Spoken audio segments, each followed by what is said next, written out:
Bienvenue à tous et merci de nous rejoindre pour cette nouvelle édition de l'interview. Aujourd'hui, je reçois Valentin Moubaké, ancien numéro 2 de l'UDPS, parti de l'opposition en République démocratique du Congo, mais surtout ancien conseiller de feu Étienne Tshisekedi.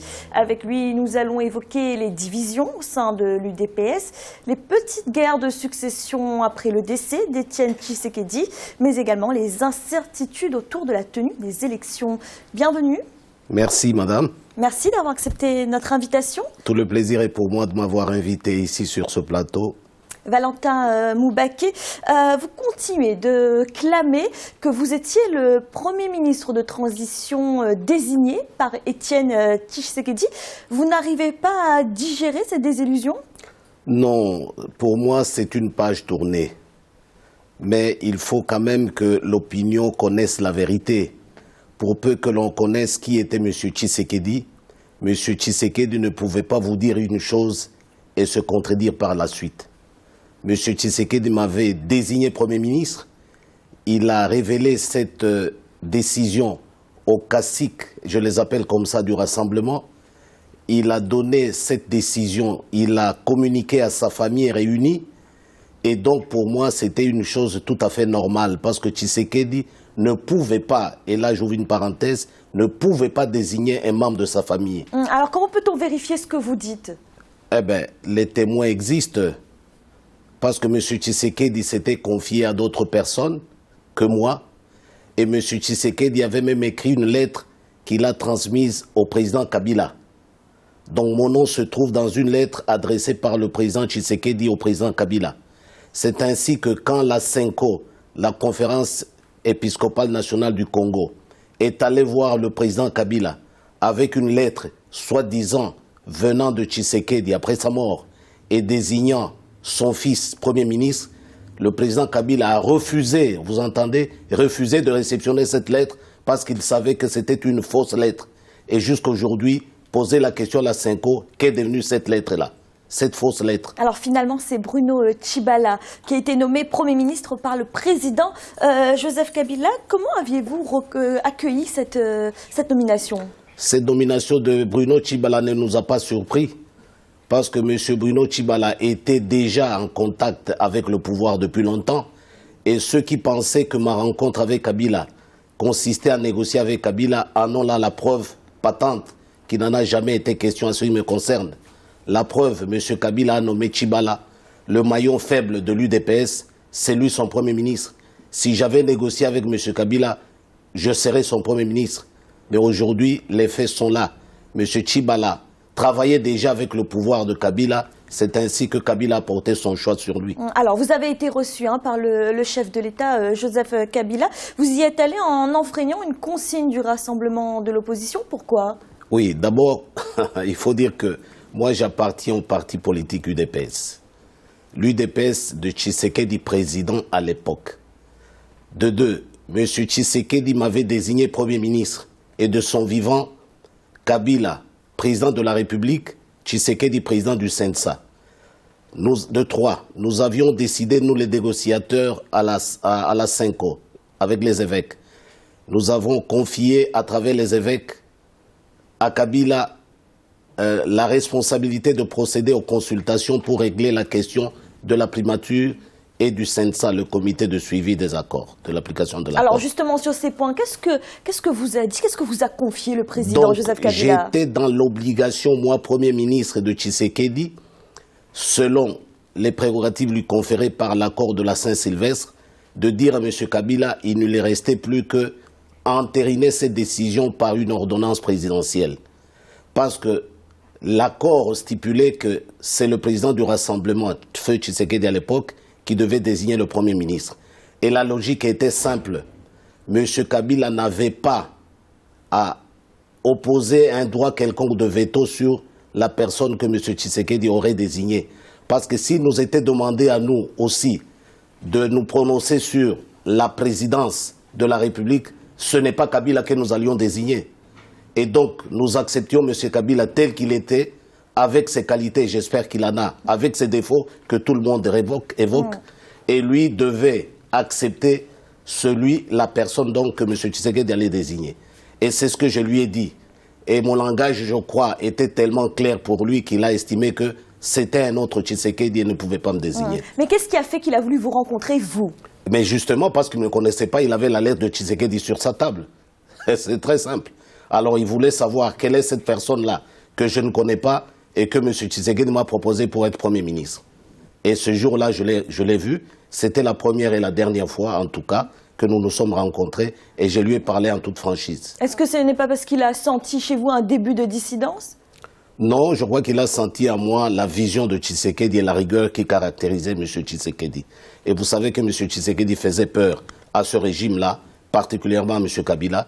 Et donc, il a estimé que si Moubake devait être un autre Tshisekedi, il n'avait pas résolu son problème. Est-ce que vous avez également évoqué la question du rapatriement de la dépouille de feu Étienne Tshisekedi? Oui, c'est M. Kabila qui l'a évoqué en me disant qu'il venait de recevoir le fils de Tshisekedi, une énième fois qu'il les recevait, alors que dans ce cas-là, on dit qu'il ne rencontre jamais Kabila.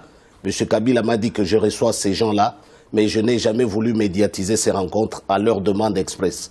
Ça, c'est Kabila.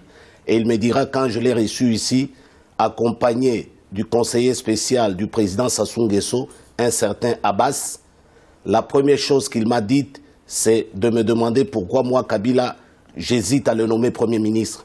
Et Kabila de me dire, j'ai arrêté cette conversation immorale.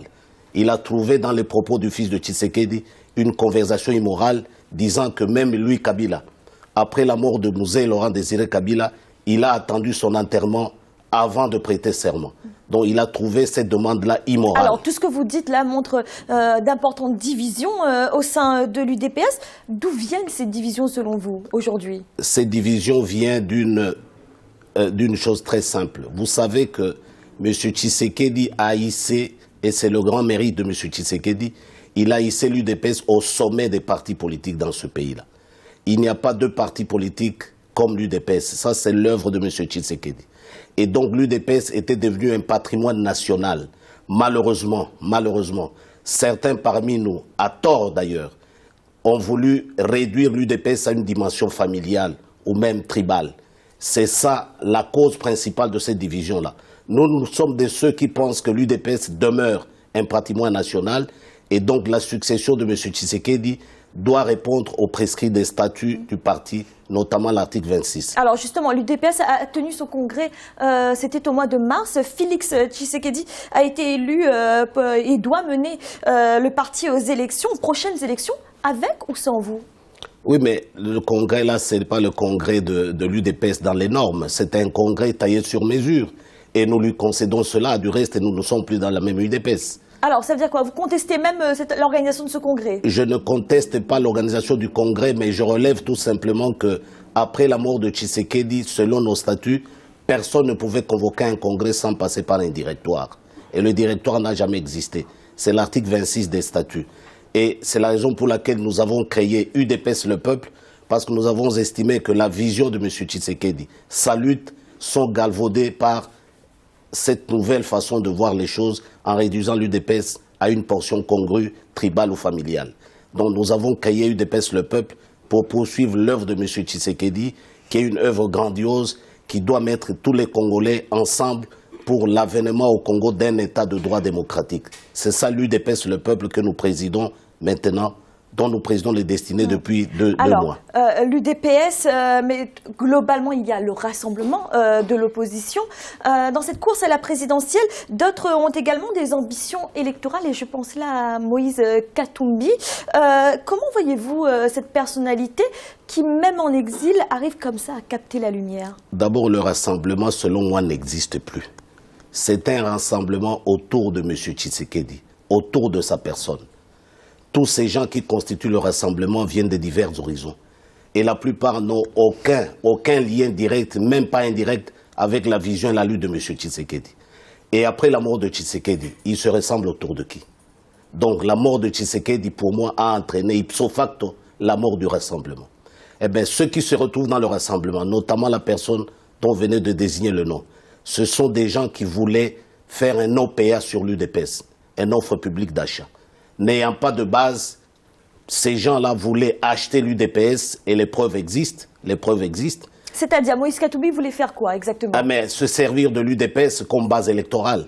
Vous connaissez le parti de Moïse Katumbi? Personne ne le sait. Personne ne le connaît. Et comment peut-il aller aux élections sans parti politique? C'est l'UDPS qui était visé. Et l'UDPS donc devait servir d'appât à travers Syntec. Alors, il est quand même soutenu par une plateforme de partis, le G7. Le G7, c'est son parti politique. Enfin, c'est une constellation des partis politiques, de 7 partis politiques. Mais en plus de cela, il a fait ensemble. Et vous avez suivi tout ce qui s'est passé par la suite. Donc, ce monsieur-là a besoin d'une base. Il n'a pas de base électorale. Et c'est l'UDPS qui devait lui servir de base. C'est ça la réalité dans ce pays-là. Et nous sommes étonnés, d'ailleurs j'en profite pour féliciter Africa 24 pour nous avoir donné cette occasion de dire la vérité au monde et au peuple congolais.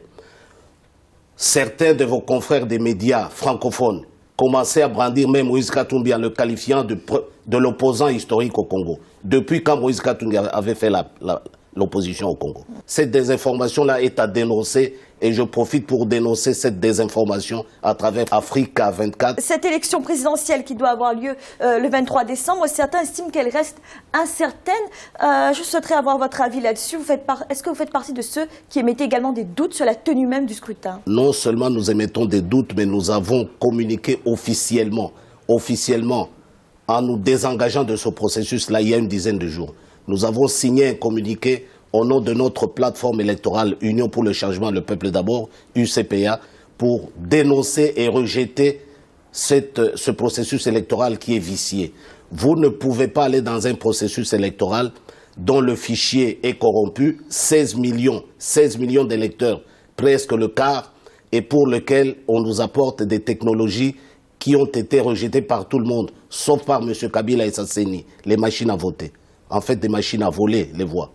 Donc, ce processus-là est vicié et nous ne pouvons pas cautionner par notre présence un processus aussi vicié. Nous n'y participerons donc pas. Valentin Moubaké, vous êtes ancien numéro 2 de l'UDPS, parti de l'opposition en République démocratique du Congo. Merci d'avoir répondu à nos questions. C'est moi qui vous remercie, madame, pour cette invitation.